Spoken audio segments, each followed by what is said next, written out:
Perkenalkan, nama saya Vivian Jelina.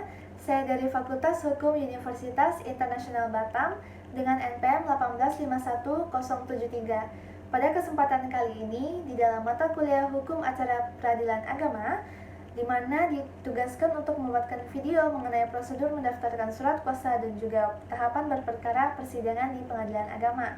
Maka akan saya mulaikan dulu di prosedur mendaftarkan surat kuasa terlebih dahulu, di mana calon pemberi kuasa dan penerima kuasa dihadapkan ke pengadilan agama, kemudian dibawakan fotokopi KTP pemberi kuasa dan penerima kuasa, kemudian adanya penandatanganan surat kuasa insidentil di hadapan pejabat pengadilan, kemudian membuat surat permohonan untuk menjadi kuasa, dan juga adapun surat izin dari ketua pengadilan agama untuk beracara di pengadilan agama.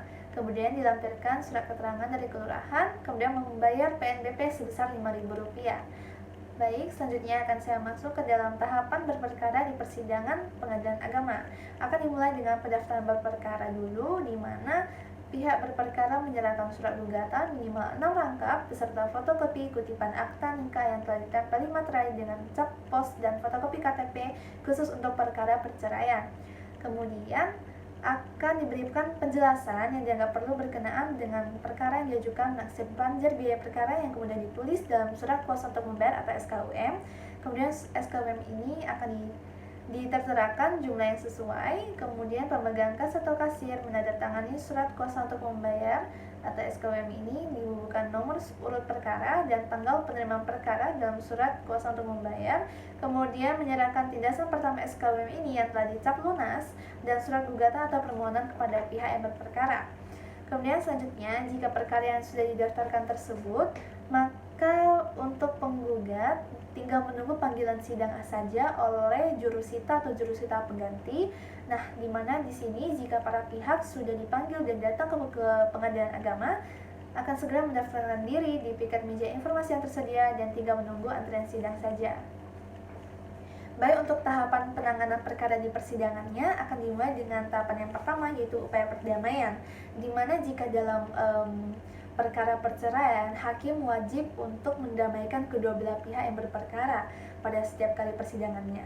Nah, selanjutnya, jika kedua belah pihak sudah hadir, maka dilanjutkan dengan mediasi sesuai dengan Perma nomor 1 tahun 2008. Nah, kemudian kedua belah pihak bebas memilih hakim mediator yang tersedia di pengadilan agama tanpa dipungut biaya apapun. Kemudian, apabila terjadi perdamaian, maka perkaranya akan dicabut oleh pihak penggugat dan perkara akan selesai. Nah, apabila terjadi damai, maka nantinya akan dibuatkan akta perdamaian. Nah, kemudian jika tidak terjadi damai dalam proses mediasi tersebut, maka baik perkara perceraian atau baik perkara perdata pada umumnya, maka akan dinyatakan maka proses pemeriksaan akan segera dilanjutkan juga. Nah, selanjutnya tahap kedua, pembacaan surat gugatan penggugat.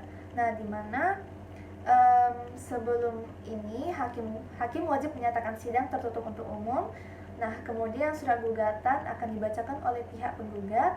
Kemudian apabila penggugat menyatakan tetap tidak ada perubahan ataupun tambahan dalam gugatannya itu, maka kemudian persidangan dilanjutkan ke tahap berikutnya, tahap ketiga, yaitu jawaban tergugat, di mana setelah gugatan dibacakan oleh pihak penggugat, maka tergugat diberikan kesempatan untuk mengajukan jawabannya, baik di hari itu juga maupun di hari sidang berikutnya. Nah, ini pun dapat secara tertulis maupun lisan, sesuai dengan pasal 158 ayat 1 RBG. Nah, kemudian pada tahap ini pula, tergugat dapat pula mengajukan eksepsi atau penolakan, ataupun rekonvensi gugatan balik. Nah, kemudian yang tahap keempat, replik penggugat, di mana setelah tergugat menyampaikan jawabannya, kemudian si penggugat diberi kesempatan untuk menanggapinya sesuai dengan pendapat penggugat.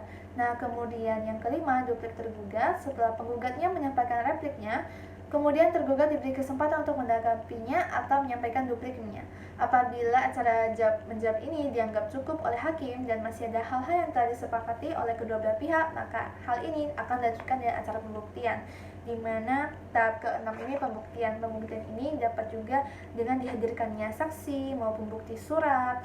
Nah, jadi kalau untuk bagian saksi, dia akan secara bergantian yang akan diatur oleh hakim nanti.